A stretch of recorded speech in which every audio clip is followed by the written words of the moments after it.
And for Wandiege, there is a water kiosk you have built in an area where we have bought. I don't know whether you bought the area and then we were also sold the same area at Buoye dispensary, where we have built a dispensary and your water kiosk is within the where our title is. Of course, we don't plan to demolish it. We just want to see how we can relocate it within the same compound. But we will discuss it. The chairman is here. Maybe you will visit our office and then we see how we can discuss that. But we support the program that Sana is doing in this constituency. What we only ask for is we are informed in good time for our budgeting purposes, because a school like Buoye here requires classrooms. And like I said again, if we knew that you are going to do a big project, we would have channeled the 1 million to construct classrooms here instead of duplicating the efforts of an NGO. So we just need information. I don't know if any of my colleagues has anything else, but I think that those were the sentiments of the MP. If Banadongo, if the MP was harsh to you, because I was sitting with him, he was just concerned that we have put 1 million here, you're bringing in 15 million, and our fear is that our 1 million really is a drop in the ocean if you compare it to 15 million. And we want to see also that our funding has an impact. So had we known, and I still insist we would have changed the face of the primary school as you're doing the water. So Banalik, we hope... Do you want me to respond? No, you will respond. I'm not accusing you, I'm just saying we want to also see if when you're doing this project, if you can make use of the facility that we have already started. Maybe the water tower, if you wanted in the same position, we have no problem if you would collaborate with us there. We do not want you to start making another tower 10 meters away from our tower. Then people will be comparing your tower with our tower. We do not want that one. So, thank you very much. We support the efforts that are geared towards development. And Sana, if there are another NGOs, if there are other areas that you are interested in Kisumu Town East to do projects, just check with us in our office, see if we also have the same intervention, and then we see how we can collaborate. Because we do not want to compete. If we compete, you people have a bigger muscle. Ours is only 60 million in a whole year with the whole constituency. So thank you very much. Like I said, I'm not a big talker. I don't know whether I have structured my speech well, but I'm sure you got the point. Thank you very much. Lake Victoria South, which is the board responsible for coordinating all these things, is here. And I'm also happy it's being raised when the council, as represented by His Worship, the Deputy Mayor, and the technical officers are also here. We need to enhance networking collaboration within the sector. And this requires that we have a forum where we regularly meet and share notes. And I think that will be very important so that we complement each other rather than competing with each other. But I can assure you, Manlangat, that this is really complementary.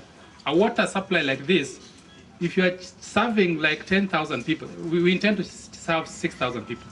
6,000 people, if everybody was to use 40 liters, if everybody uses 40 liters, then they will require 240,000 liters per day. If you need 240,000 liters per day, the technical friends from Kiwasco will tell you that you need storage capacity of 50% of the demand. Demand is 240. So we need 50% of that. That is 120,000 liter capacity. Now, we are putting 100,000 liter tank. You are putting, I think what you have would be 20,000 liters. So 20,000 liters plus 100,000 liters comes to 120,000. That is exactly what Buoye needs. So we are actually going to complement each other, and we have put all these things into account when we are doing the design.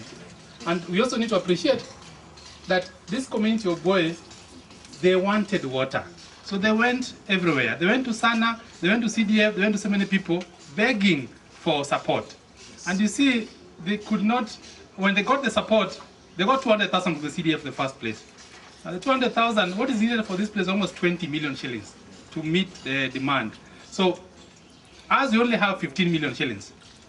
Now 15 million shillings, if you minus 20 million shillings, you still have a shortfall of 5 million shillings. You bring in 5 million shillings, 1 million shillings. I've even written a letter to the town clerk to give us another 3.5 million shillings, put into account the 1 million shillings you're giving, so that we can get this water up to where even the 15 million shillings will not reach the other parts of the sub-location. So all we need to do is just to sit down and plan together as a team, but know that we are complementing each other. There's no duplication. We're just going to meet the demands as is needed. Is that clear? And I think let's be happy that we are working together. But I think we need to organize it. And I've expressed our apologies for the MP for any miscommunication. But at that point, I want to just let you know that we are going to move very fast.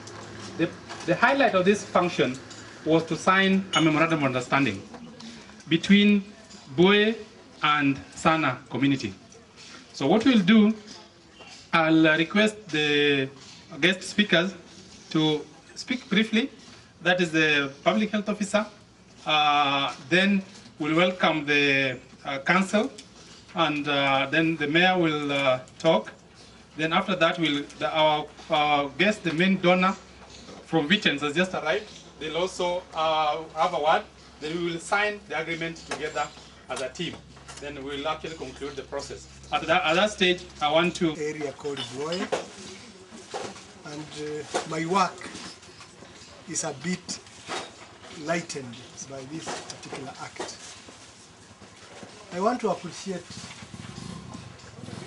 the parties who played a role in this, mainly Sana, CDF,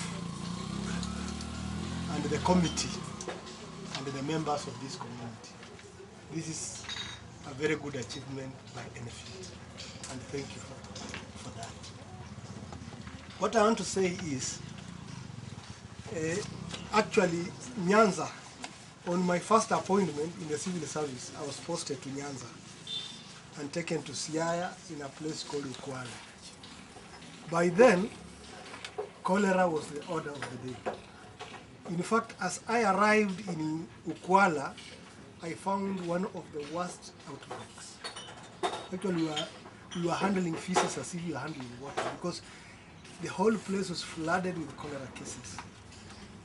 And the main reason was water supply in the place was not there at all. People were drinking water from stagnant ponds with animals. And during rain season, the surface runoff could get into the place. The second thing was, most of the homesteads in Ukwala had no toilets. So the feces could get into the water, and then the people could get the feces and drink the feces. And that is what was causing that problem. The same has continued in Nyanza. And as I stand here to talk, the latest statistics we have, we are the leading in under 5 mortality in the whole country. Out of all the children under 5 who die in Kenya, Nyanza contributes 29.6. That is almost like that.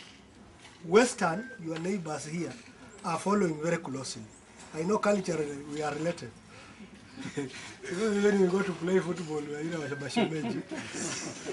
we are culturally related.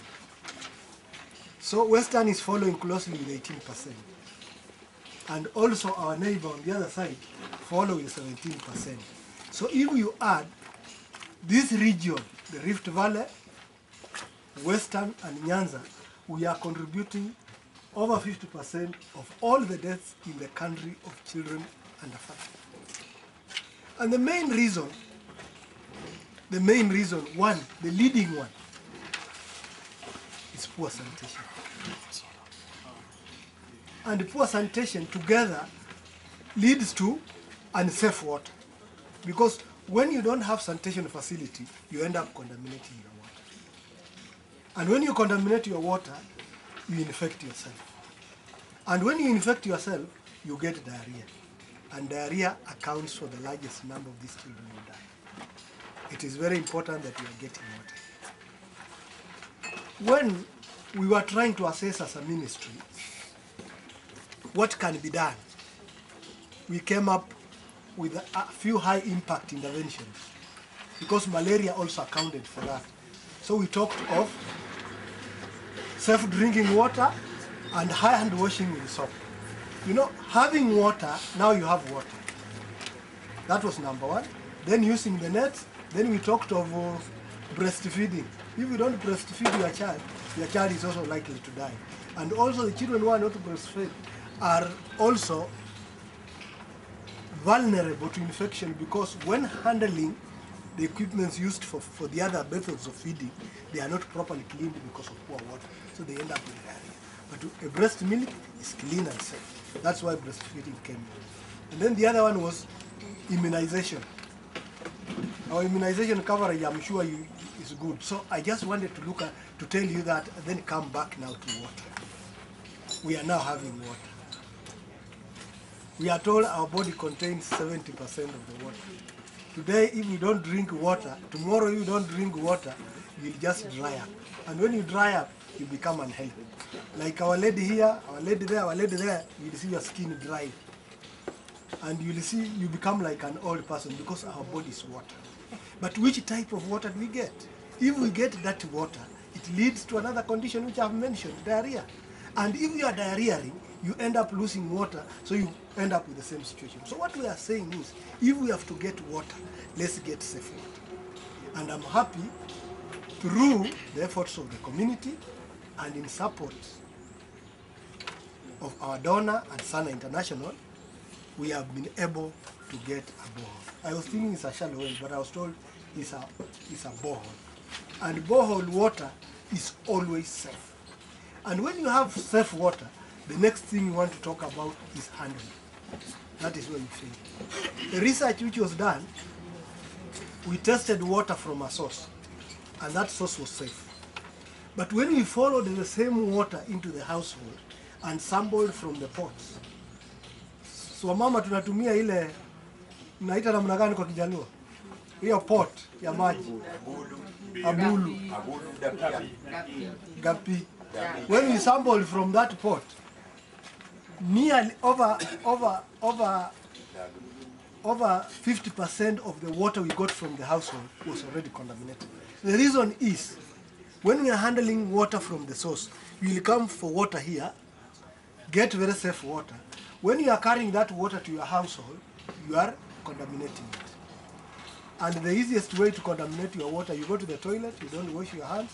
When you are carrying that water, maybe some feces is remaining in the fingers, you are dipping your fingers in the water. By the time the water reaches the household, it is already contaminated. The children play around, come with the cups in the pot, and such a like thing. So we are saying is, we are now having safe water. We are calling Buoye. Buoye. Yeah. Now, mothers and fathers, these days we don't talk of mothers alone, even fathers. Can we ensure that the water we are taking to household is safe? And from there, we are able to reduce cases of diarrhea. And I'm told if we are using safe water and you are using a toilet, we are bound to reduce diarrheal cases by over 60%. A good example is your neighbor's Nyando. You know that we are almost declaring it ODF. You know the meaning of ODF? Open defecation free, where you will not get any feces even in the bushes there. We are only having 7 villages remaining, and we have done a proposal. In Nyando, when they started this program of declaring the area open defecation free, cases of diarrhea were very high. But as we have been seeing, as they increase the number of toilets and safe and hygiene practices, they have been reducing. We are now almost having 1,000 out of 12,000 we had. And you can see the impact, these small doables, the things we can just do. Washing your hand is safe. You know, I've not been able to hit the ground. Be like me. You also be like me. Don't take anything to your mouth before you wash your hands with soap. Actually, we infect ourselves. There are so many things we are handling. You may not even be conscious. I've even greeted this man. I don't know whether he washed his hands from the toilet, and then I come and, you are eating his feces. Because that is the truth. And that's why I'm telling you now that you have water, come up with some hygiene practices in this community. And I want us to start CLTS program in this area, where we are talking of community-led total sanitation, where we are providing a toilet in every home. And I heard that Sana gives you materials to put up. We are discouraging that.